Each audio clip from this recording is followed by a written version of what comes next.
Hello guys, कैसे हैं आप सब। तो हमारी पेन टूल की क्लास चल रही थी जिसमें हमने सीखा कि किस तरह से हम पेन टूल का यूज़ करते हैं। यह है वो हमारी प्रीवियस पेन टूल की क्लास जो फर्स्ट क्लास थी।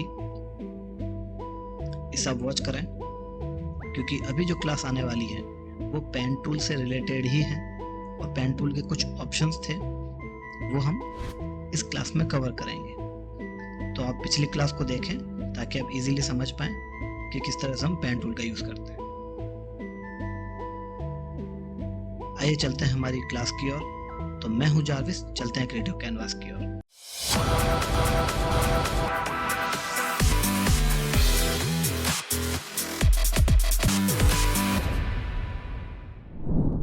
तो ऑलरेडी मैंने एक इमेज ड्रॉप कर रखी है फोटोशॉप में। तो चलते हैं पेन टूल की ओर। पिछली क्लास में हमने पेन टूल का यूज़ किया था जिसमें हमने शेप के ऊपर यूज़ किया था कि किसी भी ऑब्जेक्ट का शेप बनाना है, कोई भी फ्लोरल आर्ट, आइकन्स या बैकग्राउंड कुछ भी आपको बनाना है तो आप शेप के ऊपर बनाते हैं। ओके, आज हम यूज़ करेंगे पाथ का कि पाथ क्या चीज़ है और हम इसका कैसे यूज़ करें। तो हम सिलेक्ट करते हैं पाथ को। अब आपको ध्यान ये रखना है कि पाथ का मतलब ये है जैसे ये मेरा कैरेक्टर है, ओके, और मैं चाहता हूं कि इस कैरेक्टर को मैं बाहर निकाल के इसकी ट्रेसिंग कर लूं मैं पेन टूल से और बाहर निकाल के किसी और बैकग्राउंड के ऊपर सेट करूं।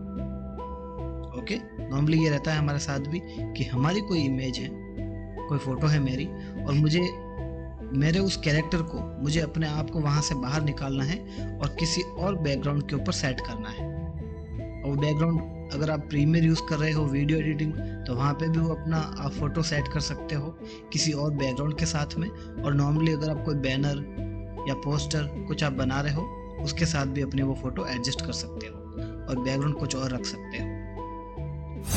तो ऐसी जगह पे जहां कोई इमेज है विथ बैकग्राउंड और अगर आपको अपनी वो फोटो हटानी है तो आप पाथ का यूज करोगे। तो ज्यादा समय नहीं लूंगा मैं और शुरू करता हूँ। प्रीवियस आप क्लास देख लेना क्योंकि उसमें मैंने बताया हुआ है कि पेन टूल किस तरह से यूज करते हैं। तो यहाँ पर भी सेम फॉर्मूला ही लगेगा। ओके, तो चलो शुरू करते हैं। जहां से भी आपको स्टार्ट करना है वहां पर आपको क्लिक करना है। ओके, अगले पॉइंट पे जाना है, क्लिक करके रखना है और ड्रैग करना है और ऐड से उसको बंद करना है और ये प्रोसेस आपको कंटिन्यू करना है। तो क्लास को आप एंजॉय करें।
तो ये हमारे इमेज की ट्रेसिंग हो गई है।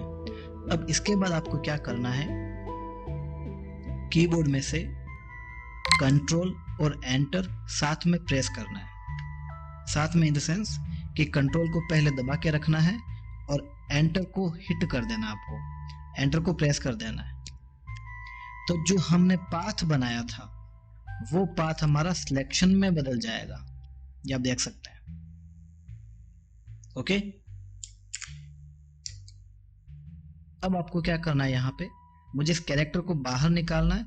तो जो शॉर्टकट है किसी भी चीज को कॉपी करने का वो है कंट्रोल जे। किसी भी चीज़ का मतलब ये है कि जो एरिया सिलेक्टेड है, जो एरिया आपने सिलेक्शन में बनाया हुआ है और उसे आपको कॉपी करना है, तो आप कंट्रोल जे करेंगे। ध्यान ये रखना है कि जिस लेयर पे आपने सिलेक्शन बनाया है वो लेयर ऐसे सिलेक्ट होनी चाहिए। ये भी सिलेक्ट है और ये डिसलेक्ट है, ठीक है, ये सिलेक्ट होता है और ये डिसलेक्ट होता है। तो जिस इमेज पे आप काम कर रहे हो वो लेयर हमेशा सिलेक्ट होनी चाहिए। तो अभी हम क्या काम कर रहे हैं कि सिलेक्शन बनाया हुआ है इस इमेज पे और मुझे ये इमेज बाहर निकालनी है, इसका कॉपी करना है जो हमने सिलेक्शन बनाया है। तो लेयर सेलेक्ट की और कंट्रोल जे प्रेस कर दीजिए। आप कंट्रोल को दबा के रखना है और जे को हिट कर दें, तो आपका कैरेक्टर न्यू लेयर पे कॉपी हो जाएगा।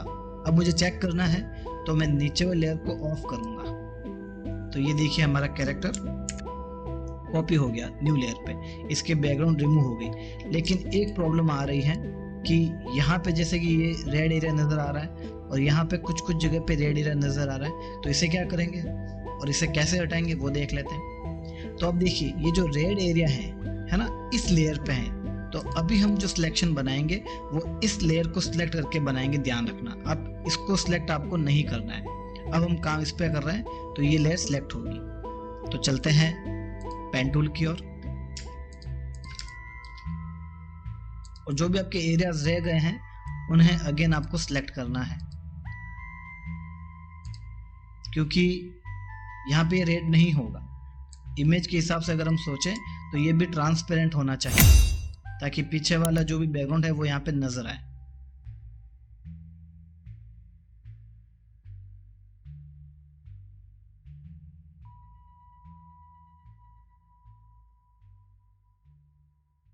आप एक साथ कितने भी पाथ में सिलेक्शंस ले सकते हैं।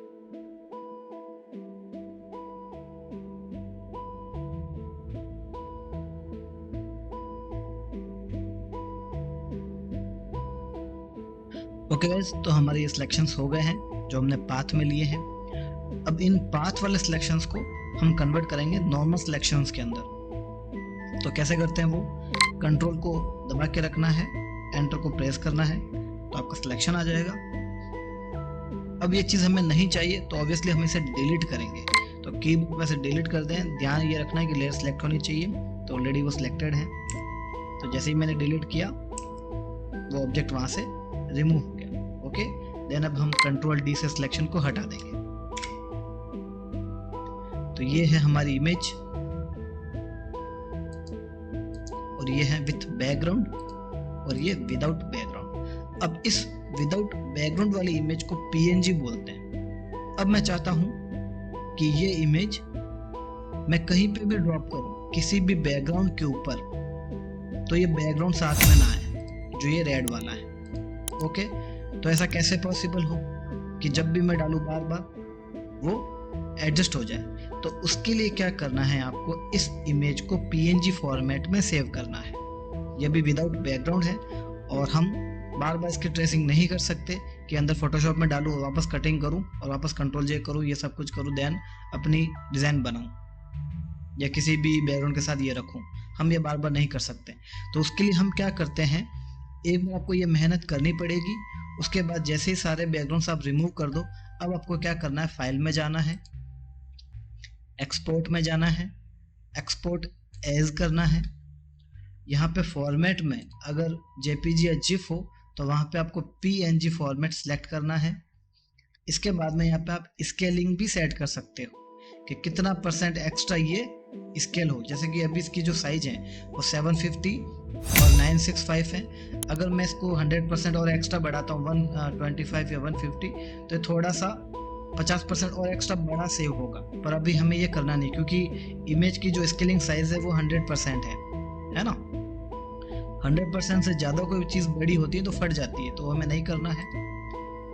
और यहाँ पे आपको किसी भी चीज़ को नहीं छेड़ना है और आपको एक्सपोर्ट पर क्लिक कर देना है।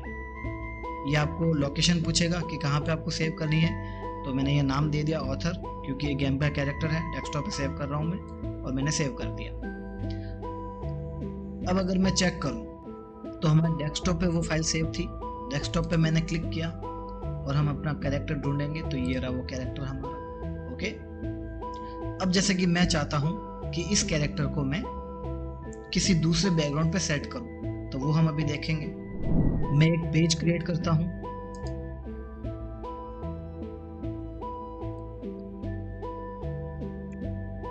जिसकी वेट मैंने 1000 दी है और उसकी हाइट में रख लेता हूँ 600। देन मैं क्रिएट कर लेता हूँ, तो हमारा जो कैनवास है वो आ जाएगा। अब उस इमेज को मैं इस पे ड्रॉप करूंगा, तो ये है हमारी इमेज। इसको मैं यहाँ से पकड़ूंगा, ड्रैग करूंगा, फोटोशॉप वाली फाइल पे लाऊंगा और कैनवास पे मुझे चाहिए तो कैनवास पे ड्रॉप कर दूंगा। तो ये हमारा कैरेक्टर आ गया। एंटर प्रेस करके आप इसे रिलीज कर दें। मूव टू लेके जिस एरिया पे आपको रखना है वहां पे आप रख लीजिए। तो जैसे मैंने इसको यहाँ रख लिया। ओके, अब मैं पीछे बैकग्राउंड ऐड करता हूँ। सिंपली आपको समझाता हूँ।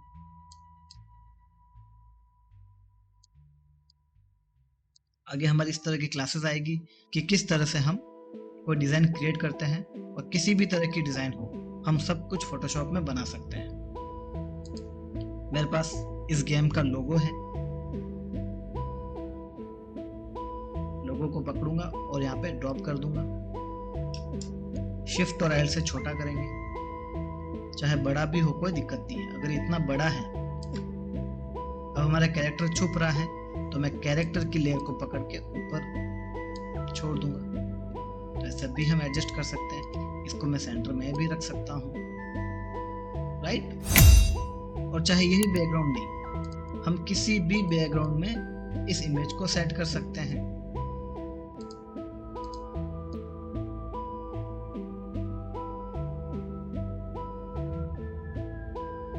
ओके, तो आपको इजीली समझ में आ गया होगा कि किस तरह से हम पेन टूल का यूज करते हैं। और पेन टूल में जो दो ऑप्शन है हमारे पास, शेप और पाथ। तो शेप का यूज कहाँ होता है, जो मैंने पिछली क्लास में बता दिया था, और पाथ का यूज कहाँ होता है वो मैंने आपको इस क्लास में बता दिया। तो अच्छे से आप दोनों क्लास वॉच करें। और भी हमारे पेन टूल के कुछ ऑप्शंस हैं, वो हम नेक्स्ट क्लास में क्लियर करेंगे। तो गाइज यही थी हमारी आज की क्लास। तो बने रहे हमारे साथ, चैनल को सब्सक्राइब करें, वीडियोस को लाइक करें, वीडियोस को शेयर करें, हमारी पिछली क्लासेस देखें। और अगर आपको कहीं डाउट हो या सवाल हो तो हमें कमेंट बॉक्स में शेयर करें। तो मिलते हैं नेक्स्ट क्लास में। Thank you so much, stay tune, bye bye.